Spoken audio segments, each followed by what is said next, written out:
is we want to remember what the fundamental counting principle is and where we use it. We use it often to sort things, like the letters in a word. It's just a common example that we use. So this first question says, how many ways can the letters in the word prime be arranged? We know there's how many letters in the word prime? 1, 2, 3, 4, 5. They're all different letters. There's 5 slots. 1, 2, 3, 4, 5. And I need to sort those letters. In the very first slot, I have 5 options. Yeah. Cool. Yeah, there's 5 letters in the word prime. Now you have to have 5 slots, and you have to pick a letter for each slot. That's how you're arranging these letters around. So in the first slot, you have 5 letters to choose from. But in the second slot, you've used one of those letters. So you no longer have 5 things to choose from, you have 4 things to choose from. In the third slot, you're down to 3, down to 2, and then lastly, you're down to 1. And if you want to figure out how many arrangements total there is, you multiply these things all together. That's called the fundamental counting principle. If you were to multiply that, 5 times 4 is 20, is 60, is 120. So there's 120 ways that you could sort out all that data. Yeah?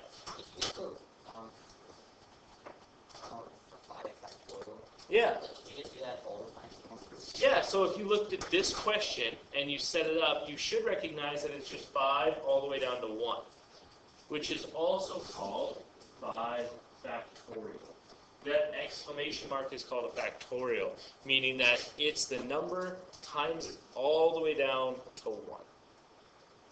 Both of these answers would be acceptable. Both of these answers would be required for you to know on a multiple choice test. I might not tell you 120. I might say the answer is A, 5 factorial. So you need to know both those things. Who decided an exclamation point? No idea. Yeah, I'm not sure. So they wouldn't both be an answer? No, they wouldn't both be options. Like you wouldn't have that as A and that as B. It would be one or the other. Yeah. So like the next one would be 6. So the next one is, that's how things get harder. So this is just the simple stuff. Now what we're going to do is we're going to look at how this gets more challenging. So this question says, what if there are some letters the same? So how many ways can the letters from the word school be arranged? I'm going to show you one arrangement of the word school. We're just going to go S, C, H, O, O. That's one arrangement of the word school. Correct? Okay, what if I reverse the O's? And instead of the first O going here, I'm going to put the second O there. And instead of the second O going there, I'm going to put the first one there. That means my new arrangement would look like this. That's the exact same arrangement, isn't it? Because you have letters that are the same. So O1 and O2 don't look any different when you write them out into an arrangement. That's called a repetition. So when you have repeated things, you have to somehow deal with those repeated things. The way that we do it is by using the fundamental counting principle again. So we're going to take all 6 letters. We say there's 6 in here, correct? And we're going to draw 6 slots. I have 6 factorial ways of sorting that out. I multiply all those things together. That's how many ways I would do it if there was no repetitions. But because there is a repetition, I need to somehow get rid of that repetition. The way we do it is we divide. So repetitions mean you need to divide your answer. And what you divide by is the number of repetitions factorial. So how many things are repeated in here? Yeah. There's only 2 things repeated. So you would have to divide by 2 factorial. That's dividing out the repetitions. It's basically saying those O's could be flip-flopped anywhere. We could rearrange them in 2 factorial different ways, and that's actually the same thing. So you need to divide that out, making your answer whatever 6 factorial divided by 2 factorial. It's 27 times 360. 360 would be your answer.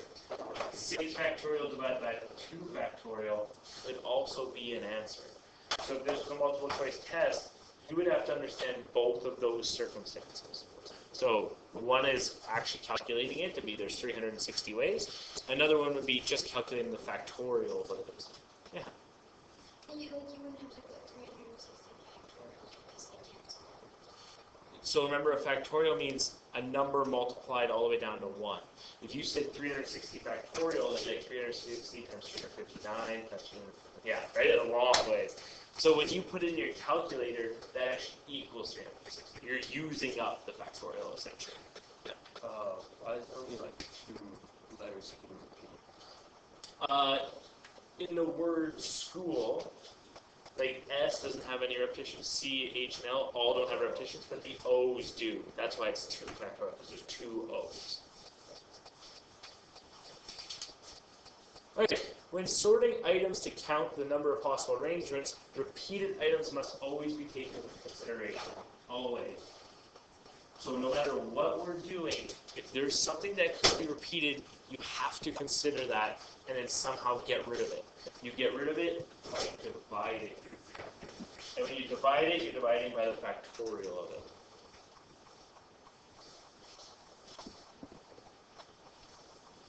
More examples of this. And they get more challenging. So this one says, how many ways can the letters in the word Kennedy be arranged? You're going to treat it like you would treat anything. You're saying there's 7 things. 1, 2, 3, 4, 5, 6, 7. So that means there's 7 slots. 11, 2, 5. Which would mean there's 7 factorial ways to do this.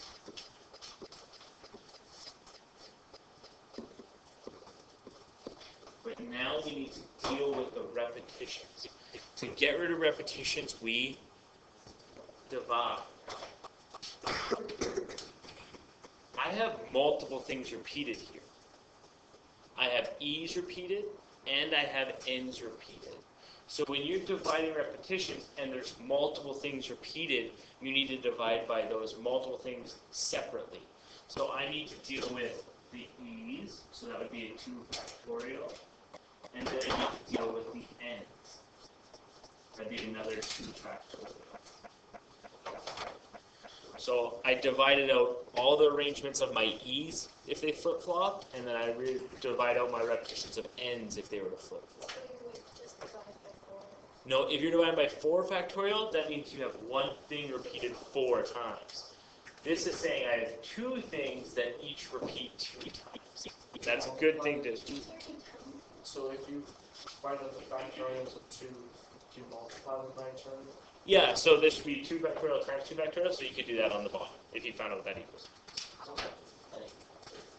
If I was to put this in my calculator, I would go, you guys know where the factorial button is, right? We did it yesterday. So I would go 7 factorial, divide by, and then I go bracket 2 factorial times 2 factorial, like that. And that's on my calculator. I want 7 factorial divided by both of these. That's what the brackets are saying.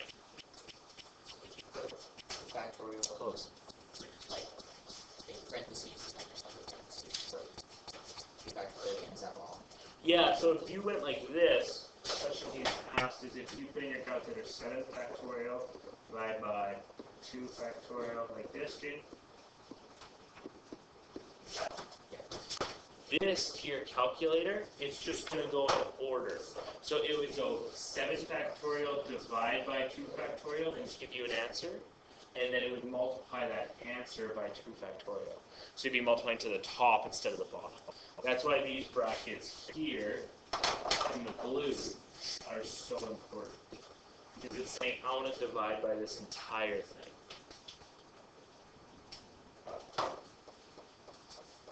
Okay, if you put that in your calculator. So if you have 7 factorial, then divide both of them. Do anyone get that?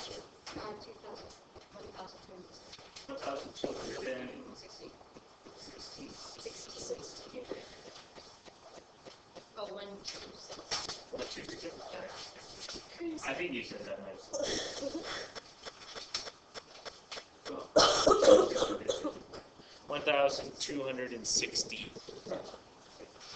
Both of those answers need to be understood. You need to be able to say, yep, this is a good answer, or yep, this is a good answer. This should be factorial notation, this should be whole number. Right? They're two different things. Alright, example 4. How many ways can the letters in the word Mississippi be arranged? So you need to know how many things there are. How many letters are in Mississippi? 1, 2, 3, 4, 5, 6, 7, 8, 10, 11. Count that again.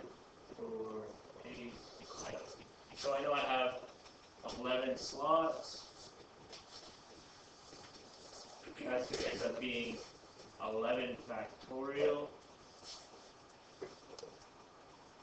I need to divide out the repetitions, and there's a lot of repetitions in Mississippi. There's no faster way. That's the way to do it.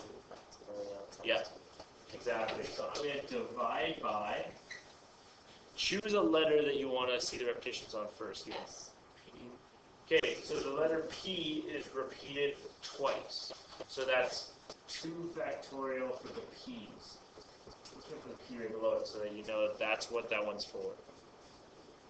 Choose another letter that needs to be divided out. The S's need to be divided out. There's 1, 2, 3, 4 of them. So divide by another 4 factorial for the S's. What if you did it 2 twice? Like, what is that one? Like I did like 2 times 2 like 5 times. Because it was like, it's like 55 minutes. What do you, sorry, Like, are you trying to calculate the total number of ways of doing it, or are you trying to calculate the repetitions? like I just did.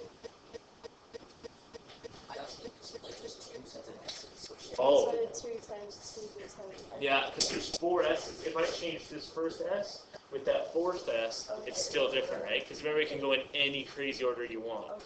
So if there's 4 S's, you got to do 4 factorial, because you could rearrange those in 4 factorial different ways. There's another letter, it's I, and there's 1, 2, 3, 4 I's.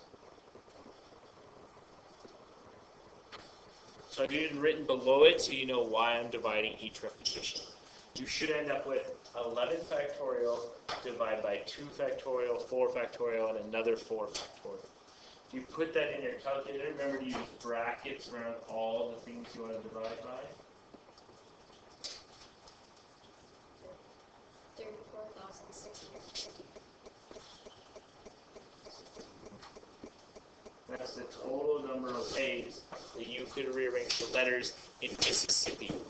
The number of distinct ways, right?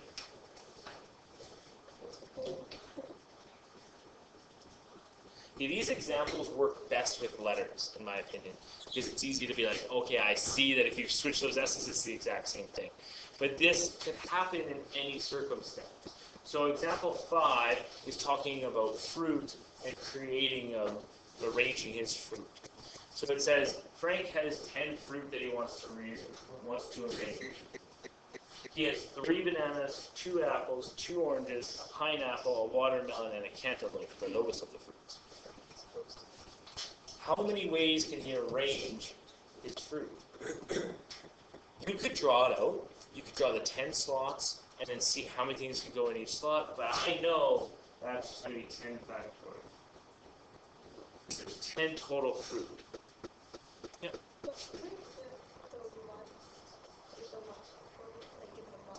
You could, but divided by 1 factorial is like divided by 1. So it makes no sense. But now you also know that if your arrangement went banana, banana, and you reverse those bananas, it's still the same arrangement. You went banana, banana. So you need to divide out your repetitions. In this case, I'm dividing by 3 factorial for my bananas, 2 factorial for my apples and another 2 factorial for my oranges. Most likely on a question like this or the one above, that's the answer you'd be looking for. But you could put it in your calculator to calculate what it actually is. And if you put it in, anyway, Danny, 151,200.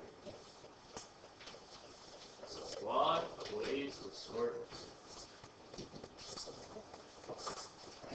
Long time to figure that out. Long time. If he didn't have our help, He probably would have only had like 3 rooms. Why is that capital? Pardon? Why is it capital? Ever seen a movie? Anybody ever seen? Alright. That's how you do fundamental counting principle with repetitions, which really isn't that challenging. What's more challenging is fundamental counting principle with something called restrictions. And this is what's going to happen a lot more often. Is you're going to have situations given to you, and then they're going to say you have to do it this way. Okay, restrictions are more challenging and can make things a lot more like intricate. So let's do an example. We're going to go through it, and then we're going to write out on the side. There's a little space for you to put your strategy on how you're going to deal with restrictions in your own words. So the first example says, how many ways can letters prime be arranged? We've already done that. It's 6 factorial, 5 factorial. If you were to put that in your calculator, it was 120. Is that right? We've already done that question. That's the 3rd time we've actually done the word prime. But we keep doing it as a good base example of that. Question B. What if the letter M must be the first letter? That's a restriction. They're telling you you have to do something. To do restrictions, go back to your basic counting principle and draw in the slots. So this restriction is 5 slots, right, for prime.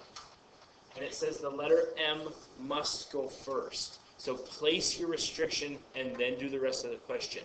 How many things go in that first slot? 1. The letter M has to go there. 1 thing can go there. And now do the rest of the question. How many things can go in that second slot? You have 4 left, then 3, then 2, then 1. You place your restriction first, and then you deal with it. If you were to multiply this all together, you have 4 times 3 times 2 times 1 times 1 again. So I just said it in a weird order. The reason I'm saying in a weird order is this thing is still just 4 prime. Because if you took 4 prime, which would be this section here, and then you multiplied it by a 1, it's still going to equal 4 prime. And by prime, I mean factorial. So if you take anything, you multiply it by 1, it's the same thing, correct? That's all I'm doing here. Underneath this red, that's 4 factorial. And then I have to times it by a 1. That doesn't do anything to it. So the answer is still 4 factorial. Yeah. I would always fill in every box. Always. Because you never know what's going to happen. Okay, question C. What if the letter R must be the 3rd letter? So I want you to try that one on your own. The letter R has to be the 3rd letter.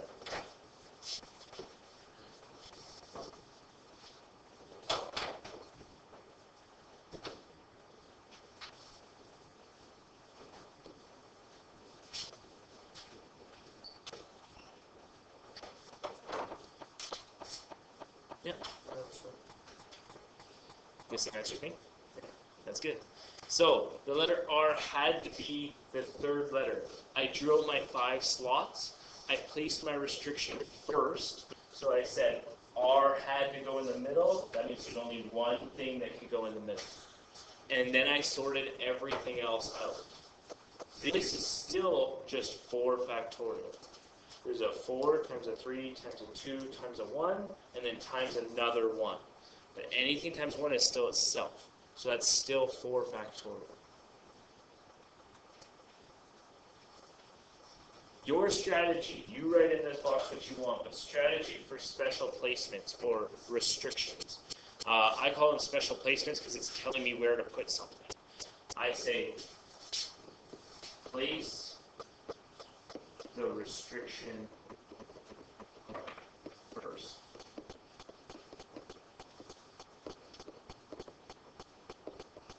Once you place the restriction, then do everything else. But put it in your own words, take a minute, write yourself a note, so that when you come back, you can look at it and be like, that's what I was doing. Okay, that makes sense. Alright, so that's one type of restriction that we covered in fundamental counting principles. Another type is some of these examples here. So, question 2 says, 4 boys and 3 girls are going to take a class picture. How many ways could they arrange themselves for the picture? Assuming everybody's different, because we don't have clones yet, how many children could you sort? There's 7 children. That means there's 7 spots.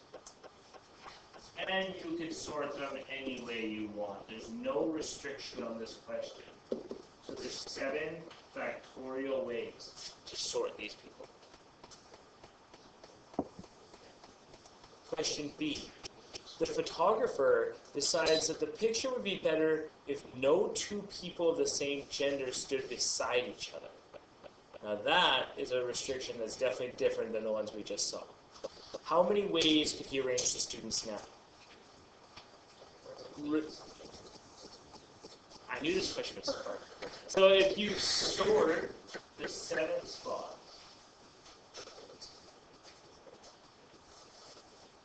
and you have to always be rotating, what gender do I have to start with?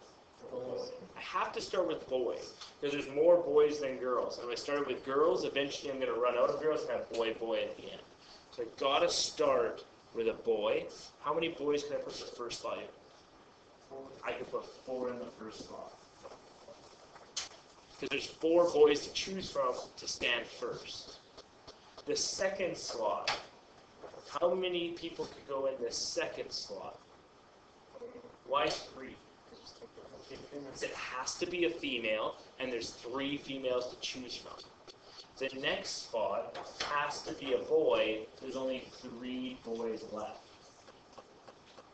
The next spot has to be a girl. There's only 2 girls left. The next spot has to be a boy. There's only 2 boys left. Then it has to be a girl. 1 slot left. It has to be a boy. 1 slot left. So sometimes when you get restrictions like that, there's not going to be a placement of certain things in a certain spot. You're just going to have to build it and think through it. Honestly, the best way to do this unit, to think about it. As an actual situation, how would you manage this? That's exactly how I manage it. What are you going to do with all these numbers to figure out the answer? You're going to multiply them all together, because that's what the fundamental counting principle tells you to do. I think your answer is going to be 144.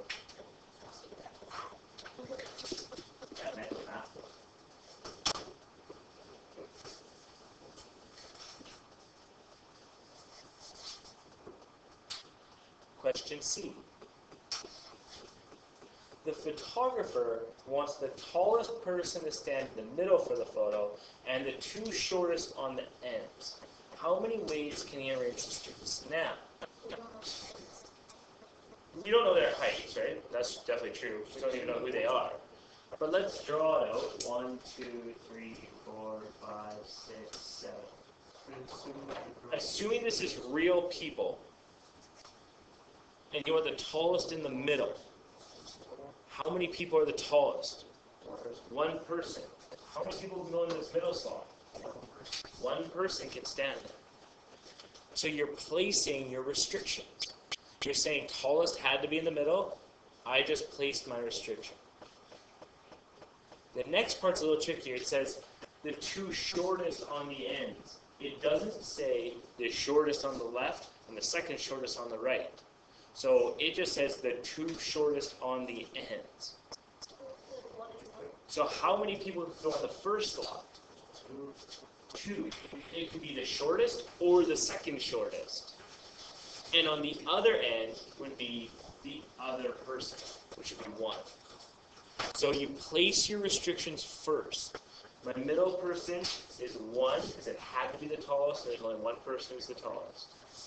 The 2 shortest on the ends, I had 2 to choose from in the first slot, and then I was left with 1 to choose from in the end. And then you place everybody else. There's 4 people left.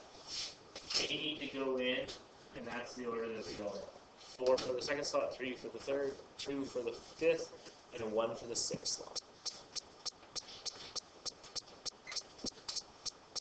Trust me, you're going to get questions where you feel like you know what the answer is. Like you're going to be like, yeah, okay, there's like 3 ways of doing that. Draw it out. Draw a situation out. If mine are always lines, and then multiply together. It's your safest bet. It's your most consistent bet. You need to multiply that all together. You're going to get, well, 48. 48 ways you could have the tallest in the middle and the 2 shortest on the end.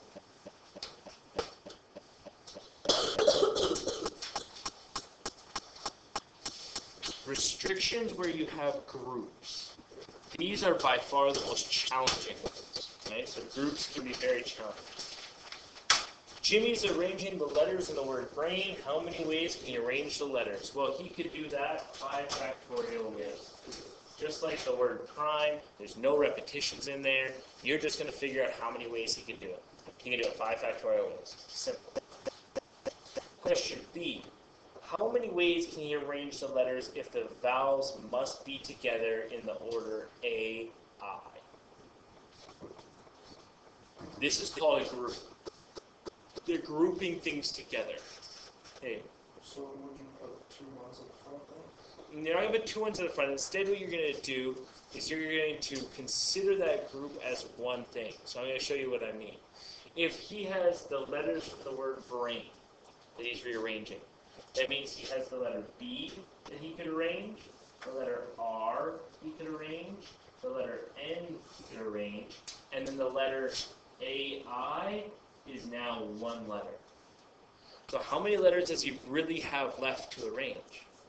He has 4 things he can arrange. Because the A and the I had to be stuck together. Jade? So it's always, if it's a group, like, whatever the grouping is, that's all it has. 1 thing.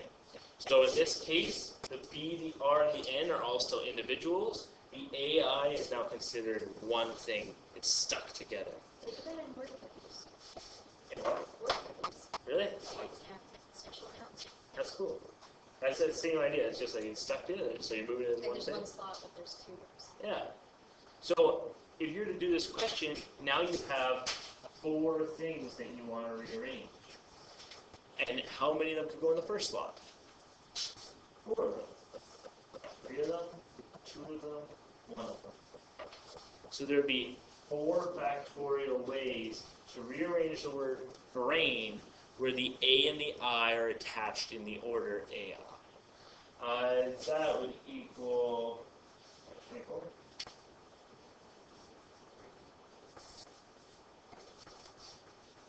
Question C.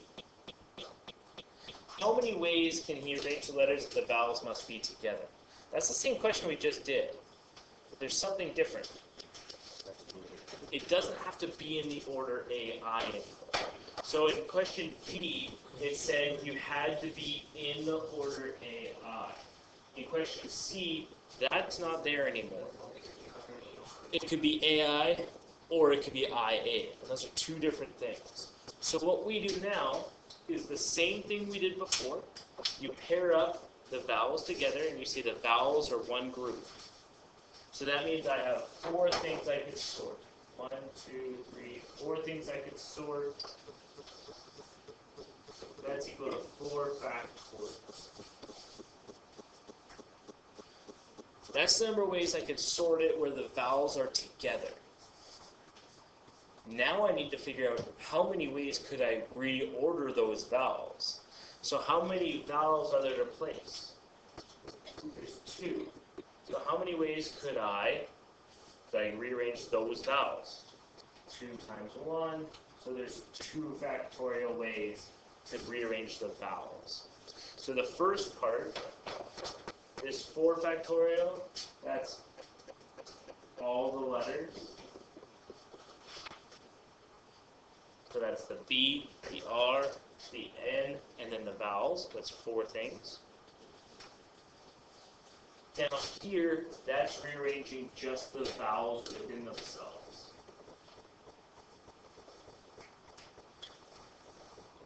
Now, you need to connect these 2 things. And the best way to think about connecting them is if I have a word, and I'm going to say it's BRN and then AI.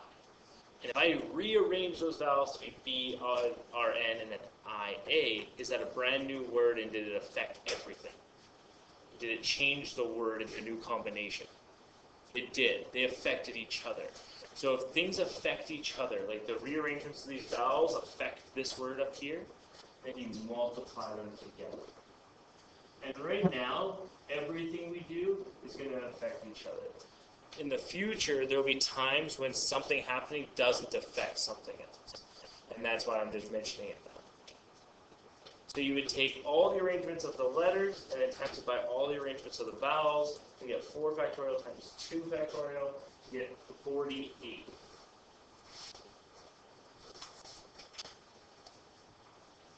In your own words, in that box down the right-hand side, I want you to write how you deal with groups. And things have to be grouped together.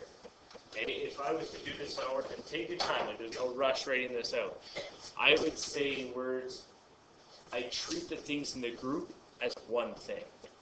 That's how I deal with it. So I treat the group as if it's just one thing, and then I sort them all. All right. More restrictions. I think these are our last ones, right? Oh, we have a couple. So, we'll do example 4 all together. I'll leave 5 up to you for the most part. Julie, Michelle, Frank, Bob, Alice, and Taylor are all going to a hockey game and sitting in the same row. How many ways could they sit? So, you have 1, 2, 3, 4, 5, 6 friends going to a hockey game. They have 6 seats. How many ways could you sort them together? 6 factorial. 6, 5, 4, 3, 2, 1 for 6 factorial.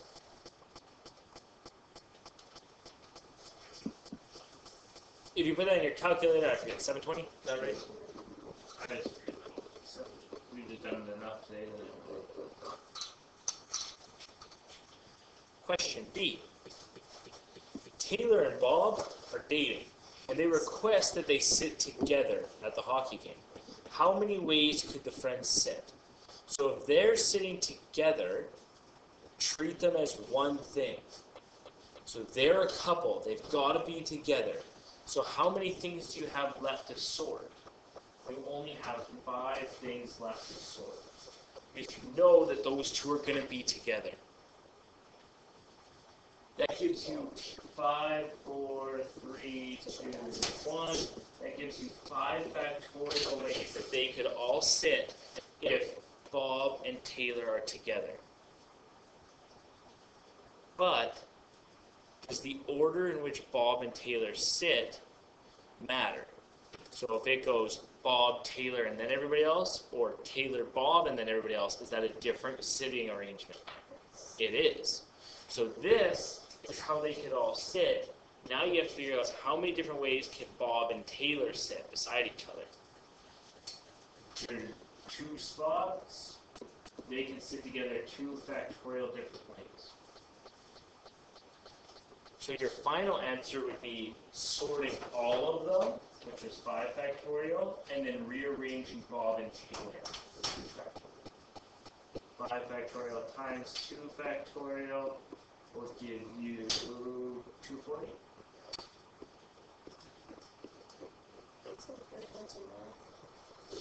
Thank you. Working on it. Question C. It's the hard one. Question C says, before the game, Taylor decides to break up with Bob. Not very nice. So now they must sit apart. So now they can't sit together. How many ways could the friends sit? Don't write this down for a second. I'm gonna just show you some examples. So that means we could have the situation like this: 1, 2, 3, 4, 5, 6. We could have the situation where Taylor sits here, and then Julie, and then Bob, then Michelle, and then Frank, and then Alex. That's one way that the friends could sit. Taylor and Bob aren't beside each other. So the one way they could sit is if there's a friend in between them. So that makes sense. There's 1, 2, 3, 4 friends who could sit in that spot. That's how you would calculate it.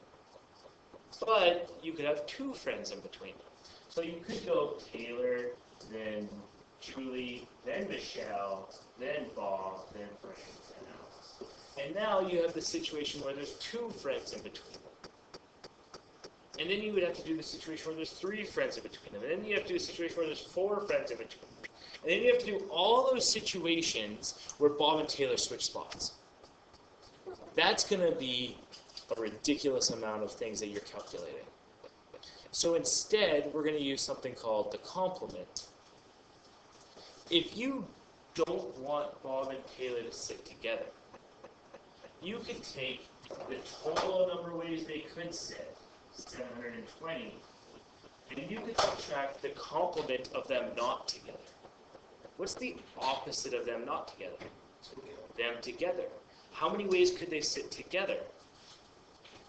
240. That's called doing the complement. So instead of calculating all those situations, which would have been a lot of situations, instead what you do is you take the total number and you subtract out what you don't want to have happen. And that would tell you the remaining left, 480 ways.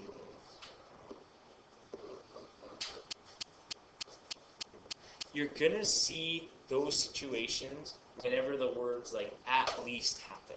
What we were really doing here was Taylor and Bob have at least 1 friend in between them. So we did the opposite. We figured out how many times no friends are in between them. And then we just subtracted that away from the total number of ways. The complement. All right, number 5. I want you to try this one on your own. I will show my answer on the board and go over it, but I want you to give it a shot on your own, see how you do. The first question is, how many ways could they watch the movie? There's 9 people total, 9 factorial, there's no restriction. 362,000 ways, 880 is the way that you could sort all 9, you don't care how they sit. Question B, how many ways can they sit together if all the children want to be together? That's a group, right? So that means if I'm sorting these out, I have adult 1, adult 2, adult 3, adult 4, and then I have all the children. Those are 5 things I need to sort. The 4 adults can be sorted individually, but all the children have to be together as one thing. So my first thing I calculated in red, that represented sorting these 5 things. I could go adult, adult, adult, adult, child, or I could go adult, adult, adult, children, adult. That'd be a different order. Any questions about the first 5 factorial in red? That's me sorting my 4 adults plus my group of children. The reason there's 5 is because you count the 1 child as that group. Exactly. The 1 child is the whole group of children, and I can move those group of children anywhere within that assortment. So they can be arranged as well as all the adults individually. The blue 5 factorial, that's me arranging the children. So now within that group that I did, I can also rearrange all those children. Those children can sit in 5 factorial different ways. To figure out the total number, I times them together. So I've got the 5 different ways I sorted everyone, and then the 5 different ways I sorted all the children, multiply it together. there's 14,000 ways where you could sort so that all the children are together. Anybody have any questions on that? Because I see there's still looks of faces, so ask away. Treat things as a group and then sort everything. And then sort the group. That's the best way to handle these groupings. Everyone. So, why didn't we add like like why didn't we add an adult and child since we added child? Because these are like the 5 separate things all day. That's the main group. So if we're actually picturing this, right? That means we have like I could do all my adults, then all my children. But I could also do a couple adults, all the children, and then a couple adults, right? So they're being sorted out differently, but the children are a pack, like they're moving around all together. Kind of like the letters A and I in brain became a pack, and we sorted them within. Right? It's the same idea, except the children are your pack. All right, question C. How many ways can they sit together if all the children are together and all the adults are together? So I've broken this into 3 parts this time. The first part, that's me sorting the adult and the children. Either it goes all the adults, then all the children, or it goes all the children, then all the adults. So there's 2 factorial ways to sort all the children and all the adults. Then in the green, I've sorted the children. So now that I've decided, okay, the children go first or the children go second, now I sort all the children. There are 5 factorial ways to sort all the children. And then I sort all the adults. So either they go first or second, but then you have to arrange the adults within them. And there's 4 factorial ways to do that. When you multiply everything together, 2 factorial, 5 factorial, 4 factorial, that tells you that there's 5,760 ways to sort all the kids and all the adults, assuming that they stay together as groups. Yeah. Bring up this pretty cold container size breakup. Right before. It is cold. Okay. We're on it. With these questions, I also advise you to use your common sense. Meaning that if I figured out I have 362,000 ways of sorting them any way I want, and then I add in a restriction, I should definitely have less ways of sorting them. There's no way I should get more ways by adding a restriction. The number should get smaller. And in this case, the numbers did get smaller. But check that, because sometimes you'll be like, yeah, I can rearrange the words prime 120 ways. And if P has to go first, now I can do it 500 different ways. And that doesn't make any logical sense. If you add a restriction, there's less ways to do it. So use your common sense when you're answering things, because sometimes it'll save you from a mistake.